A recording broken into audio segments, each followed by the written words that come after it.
3 मई 2026 को NEET UG की exam NTA द्वारा की जाती है। इसके कुछ ही दिनों बाद यानी कि 7 तारीख को एग्जाम लीक होने की खबरें सामने आती है और नीट यूजी के पेपर के सेम क्वेश्चन कुछ टेलीग्राम ग्रुप पर फैलने लगते हैं। 15 मई को पेपर लीक की जिम्मेदारी लेते हुए शिक्षा मंत्री नीट यूजी का पेपर दोबारा करने का ऐलान करते हैं।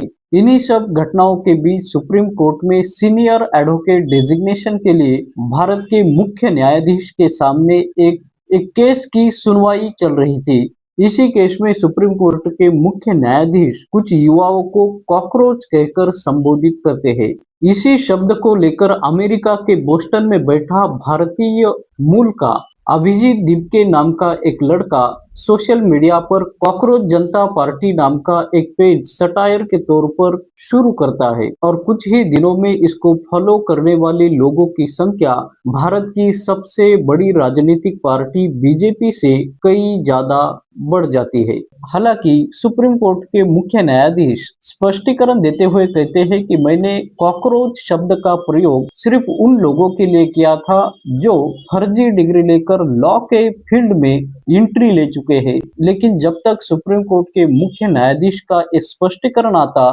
तब तक ये बात युवाओं में बहुत ज्यादा फैल चुकी थी। 6 जून को सुबह 8 बजे अभिजीत दिपके जो कि सीजेपी के संस्थापक है, वो सुबह 8 बजे दिल्ली के एयरपोर्ट पर लैंड करते हैं। इमिग्रेशन प्रोसेस पूरी करने के बाद सुबह के ठीक 9:15 बजे अंबेडकर जी की पुस्तिका लेकर बाहर निकलते हैं। जब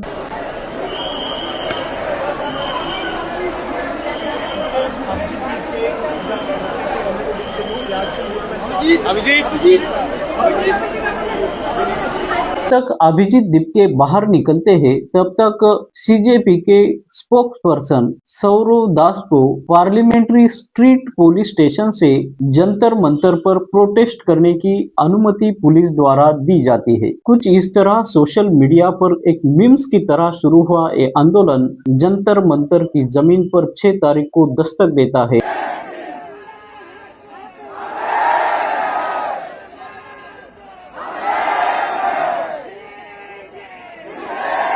और इसके साथ साथ देश के प्रमुख वामपंथी छात्र संगठन सीजेपी के इस आंदोलन में शामिल होते हैं। इसी 6 जून को अभिजीत दिपके मोदी सरकार को कॉल देते हुए कहते हैं कि अगर शाम को 5 बजे तक एजुकेशन मिनिस्टर धर्मेंद्र प्रधान राजीनामा नहीं देते हैं तो ये प्रोटेस्ट 20 तारीख से अनिश्चित कार्यकाल के लिए किया जाएगा। इस 6 तारीख के प्रोटेस्ट के बाद शाम को जंतर मंतर खाली किया जाता है और ये प्रोटेस्ट पीछे लिया जाता है। इसके बाद अभिजीत दिपके देश के तमाम शहरों में उन प्रोटेस्ट को लीड करते हैं, जैसे लखनऊ में यूपी पीएसआई के पेपर लीक का प्रोटेस्ट हो या फिर जयपुर, नागपुर, बेंगलोर में इन पेपर लीक के प्रोटेस्ट हो। इन सब शहरों में प्रोटेस्ट करने के बाद ठीक 20 तारीख को अभिजीत दिपके जंतर मंतर पर अनिश्चित कार्यकाल के लिए प्रोटेस्ट को बैठते हैं। इसके बाद 23 मई को सोनम वांगचुक खुद को मानद कॉकरोच घोषित करते हैं और सरकार से गुहार लगाते हैं कि सरकार इन बच्चों की आवाज सुने। इसके बाद सोनम वांगचुक और उनकी पत्नी गीतांजलि की मुलाकात लद्दाख के यलजी से होती है। उस मुलाकात के बाद लद्दाख के यलजी ट्वीट कर कहते हैं कि सोनम वांगचुक ने सीजेपी के ओरिजिन को लेकर चिंता जताई है और उसके साथ साथ सीजेपी के संस्थापकों के उद्देश्यों का अध्ययन करने और जरूरत पड़ी तो उनके रुख पर पुनर्विचार करने की बात भी कही है। इसके बाद सोनम वांगचुक एक वीडियो जारी करते हैं कि ये जो कॉकरोच जनता पार्टी है ये विदेशी ताकतों का साजिश है। इसके मेंबर्स भारत में कम और विदेशों में ज्यादा हैं। ये पाकिस्तान, बांग्लादेश और अमेरिका से चलाए जाते हैं भारत के खिलाफ। मैंने उनसे एक तरफ तो ये कहा कि इसका तो मुझे पता नहीं है, मगर मैं जरूर इसका स्टडी करूंगा, पता करूंगा और फिर दोबारा इस पे सोचूंगा। मगर अंदर ही अंदर मुझे हंसी आ रही थी। हंसी इस बात की, शायद एलजी साहब को ये नहीं पता था कि ये सब बातें या कहानियां वो उस आदमी को सुना रहे थे जिस आदमी पर करीब 8 महीने पहले ऐसे ही कहानियां बनाकर कि इसके पाकिस्तान से संबंध हैं, चीन से संबंध हैं, सोरोस फाउंडेशन से संबंध है, ऐसे कहानियां फैलाकर उसे एनएसए के अंदर जेल में 6 महीने बंद किया था। मैं वही शख्स था। लद्दाख के यलजी और सोनम वांगचुक के विवादों के बाद 28 तारीख को सोनम वांगचुक और सीजेपी के लीडर्स राजघाट पर बापू का आशीर्वाद लेते हैं और बापूजी का आशीर्वाद लेने के बाद सोनम वांगचुक अपने अनशन पर बैठ जाते हैं। सोनम के साथ साथ आयशा के अध्यक्ष नेहा बोरा और अन्य कई छात्र अनशन पर बैठते हैं। दिन ब दिन सोनम की तबीयत बिगड़ती जा रही थी और इसी बात से चिंतित होकर दिल्ली हाईकोर्ट में सोनम वांगचुक की तबीयत को लेकर एक पीआईएल डाली जाती है। इसी पीआईएल की सुनवाई के दौरान दिल्ली हाईकोर्ट कहता है कि सोनम वांगचुक की तबीयत और सोनम वांगचुक की सेहत देश के लिए बहुत ही इम्पोर्टेंट है और इसी के चलते सोनम वांगचुक की हेल्थ मॉनिटरिंग स्ट्रिक्टली की जाए और जरूरत पड़ी तो सोनम वांगचुक को फोर्स फीडिंग भी की जाए।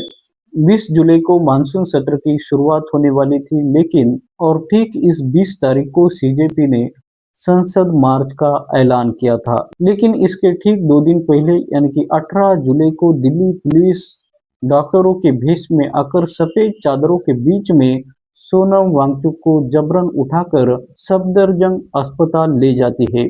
शायद दिल्ली पुलिस को लगा होगा कि सोनम वांगचुक को उठाकर ले जाने से इस प्रोटेस्ट की आवाज दब जाएगी, लेकिन जैसे ही ये खबर सोशल मीडिया के जरिए जनता के बीच में पहुंचती है, वैसे ही भारत के कोने कोने से लोग जंतर मंतर पर आने लगते हैं। 20 तारीख को संसद मार्च किया जाता है। इस 20 तारीख को संसद मार्च के दौरान पुलिस इन छात्रों के ऊपर डंडे बरसाती है। कई छात्रों के सिर खून से लथपथ होते हैं, आंसू गैस के गोले छोड़े जाते हैं और बच्चियों के कपड़े फाड़े जाते हैं।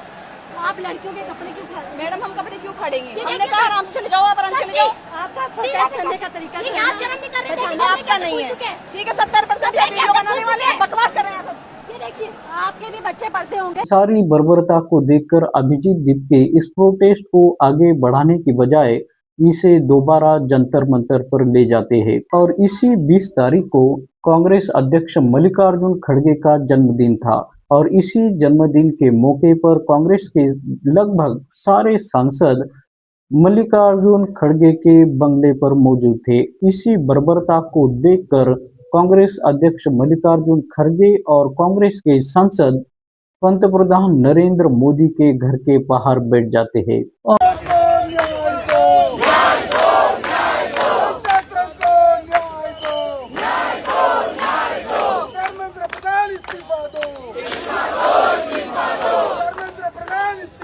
और ठीक इसी 20 तारीख को सीजेपी और भारत सरकार के डेलीगेशन के बीच में 2 राउंड की बातचीत हो चुकी थी। इस संसद मार्च के दौरान पुलिस द्वारा की जाने वाली इस बर्बरता की वीडियो जैसे ही भारत की जनता के पास पहुंचते हैं, वैसे ही ये आंदोलन अब जंतर मंतर तक सीमित नहीं रहता है।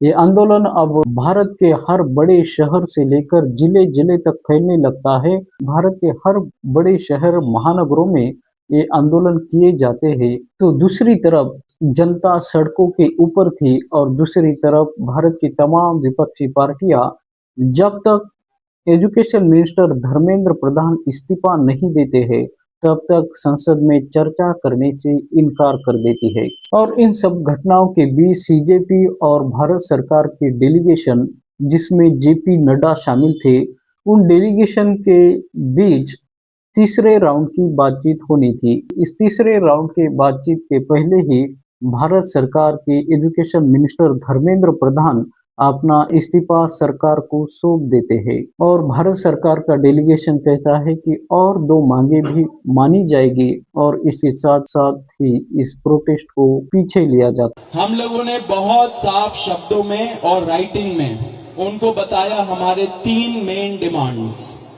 नंबर 1, क्या है? सुनाई नहीं दे रहा है?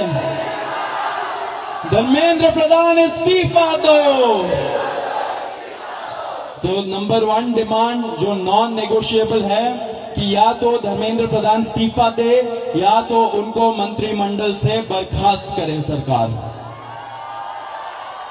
Non negotiable.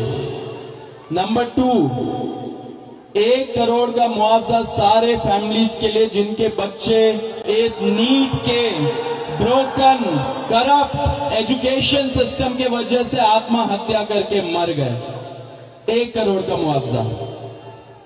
नंबर 3, जितने हमारे भाई बहन यहां पे पीसफुल तरीके से प्रोटेस्ट कर रहे थे एंड जिन्होंने ब्रुटैलिटी सहा पुलिस के वजह से एंड उनके ऊपर FIR दर्ज हुआ, वो सारे FIRs विड्रॉ किए जाए। किसी के ऊपर FIR नहीं होना चाहिए, अगर हुआ है तो वो सारे FIRs विड्रॉ हो एंड सरकार एक सॉवरेन गारंटी दे हमें लिखित में कि फ्यूचर में भी किसी को टारगेट नहीं किया जाएगा। The Cockroach Janata Party declares that we withdraw the agitation in good faith and understanding that the agreed upon terms will be executed within the agreed upon timeline. With immediate effect. With immediate very also. With immediate effect. हम तमाम मांगे जो हमारी थी वो मान ली गई है, तो हम इमीडिएट इफेक्ट से प्रोटेस्टर्स से रिक्वेस्ट करते हैं कि आप विड्रॉ करें, पीसफुली अपने घर वापस जाएं और आगे की जो भी हमारी रणनीति होगी या बातचीत होगी उससे हम आपको अवगत कराएंगे। लेकिन प्रोटेस्टर्स से हम रिक्वेस्ट करते हैं कि इमीडिएट इफेक्ट से आप विड्रॉ करें। आप सभी के संघर्ष को दिल से सलाम। आप लोगों ने वो कर दिखाया जो 12 साल में कोई नहीं कर पाया था। इससे धन्यवाद। शांतिपूर्वक घर जाइए। ये प्रदर्शन यही समाप्त किया जाता है। बहुत जल्द फिर आप लोगों से मिलेंगे। Love you all. Thank you so much.